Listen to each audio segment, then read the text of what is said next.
seemed like a reunion in the general manager's office last Wednesday when Bob Chandler received his 25-year service award. Each participant had been in Salem way back when, and each "Do you remember the story?" reminded someone of another memorable incident, and they were off again. Those attending the reunion were Bob Chandler, his manager in PC Product Engineering, Dorn Thomas, NC Engineering Manager, Bruce Doyle, Quarter Century Club President, Phil Waldron, and ICD General Manager, Guido Di Gregorio.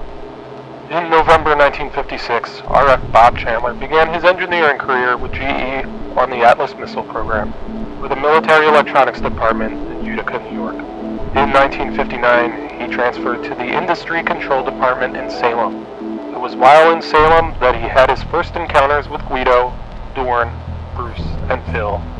Guido recalled a project which Bob engineered that helped to launch his career in marketing. In the late 1960s, Guido was a product planner in the marketing field, and Bob was working with plastic molding controls.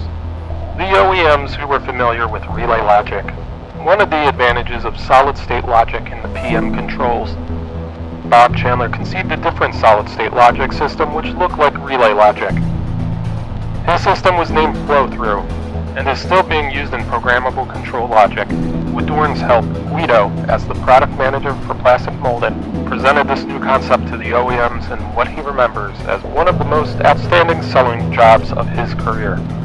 He acknowledged Bob Chandler as one of the major contributors to the plastic molding business.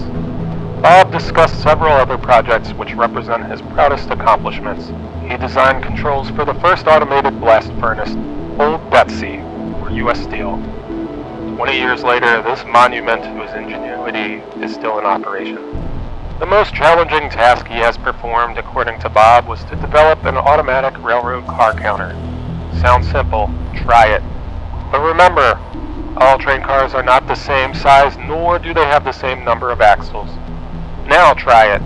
Bob pondered train cars for months before finding the solution and successfully designing the counter. In 1975, Bob and the Plastic Molding Control Engineering Unit moved to Richmond. He stayed there until this year, when they were moved to Charlottesville into the Programmable Control subsection. Bob has received 5 patents and has about 10 more disclosures pending. As I listened to the reminiscing about Bob's engineering career, I was amazed that this was only his 25th year of service. As the general manager put it, Bob Chandler is one of the most creative engineers in the organization. Congratulations, Bob. Here's wishing you good health and many more service anniversaries.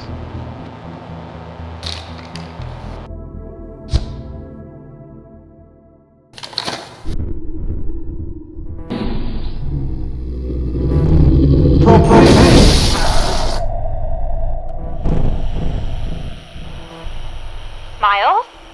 Miles, are you there? We've unearthed another document. It's a letter to Blueheart from what appears to be some sort of father figure. This can't be right, can it? I'm trying to make sense out of all this. There's still so much more for us to do. Please get back to me as soon as you can. Time is of the essence.